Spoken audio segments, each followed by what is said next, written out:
What's up mga ka-lifestyle, magandang araw sa ating lahat. Welcome back again sa ating channel mga ka-lifestyle. So for today's video, meron akong i-share sa inyo mga ka-lifestyle. Kung napapansin nyo mga ka-lifestyle, nag-upload tayo ng isang promotion video ng isang sugal, online casino game. Actually, sila matagal lang kumukontak sa akin. Hindi lang sila, napakarami pa. Like nung Masaya Game, Gilibet. So, marami talaga mga ganitong klaseng promotion. Pero this time mga ka-lifestyle, kasi nga syempre kailangan nating humanap ng other source, kasi napansin ko medyo humihina na rin yung revenue natin. That's why pinatulan ko na to. Medyo maganda rin naman kasi yung offer. Kung napanood nyo yung revelation ni King Lux, so hindi nyo talaga masisisi kung bakit yung ibang content creator is nagpo-promote ng sugal, kasi maganda rin po talaga yung bayad. So that's why gumawa ako ng content gaya nito para linawin lang, hindi ibig sabihin na nagpo-promote na tayo ng sugal, tayo mismo yung gumagawa o nagsusugal, So, si King Lux po talaga is nag-promote lang po talaga siya, pero maraming mga negative comment, feedback ang binato sa kanya. So that's why nakapag-decision na siya na i-stop na, So, yun, this year mga ka-lifestyle, pangatlong beses nang kinukontak ako, ina-approach ng 6ph.com, itong website na to.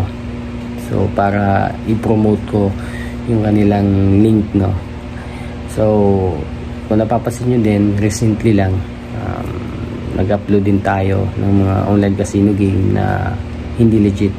So kasi tinry po natin yon para hindi naman mapunta yung ibang mga kababayan natin or mga viewers sa maling site, kasi hindi po talaga sila legit, Pero this time itong 6ph.live is napatunayan ko rin naman na legit po since 2019 pa po talaga sila, until now, Then maraming mga benefits ka makukuha if nag-register ka sa kanilang site.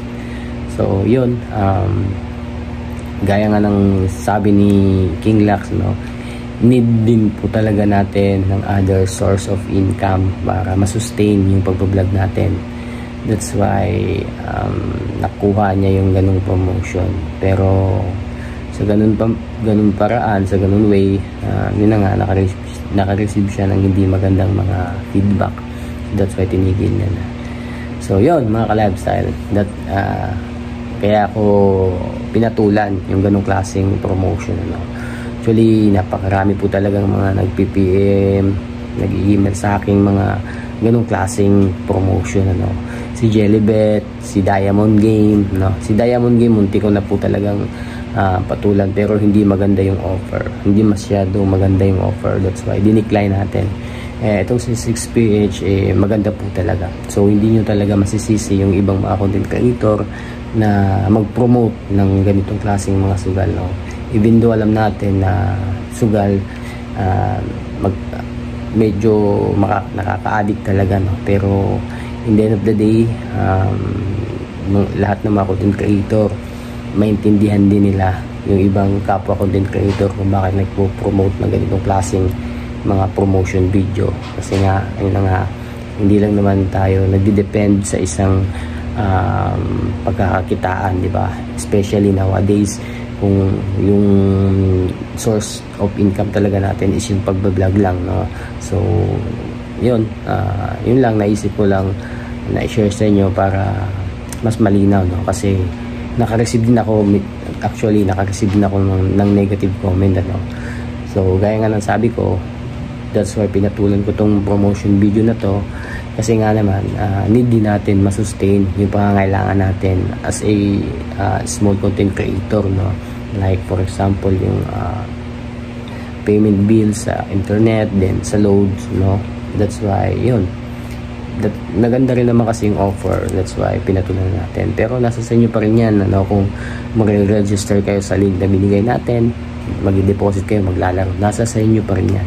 Pero sa akin, sinasabi ko sa inyo, yung mga i-deposit nyo is dapat yung extra lang, no? Kung mayroong paglalaanan, huwag nyo na lang i-deposit or ilaro, mas maganda. So yun lang mga lifestyle base.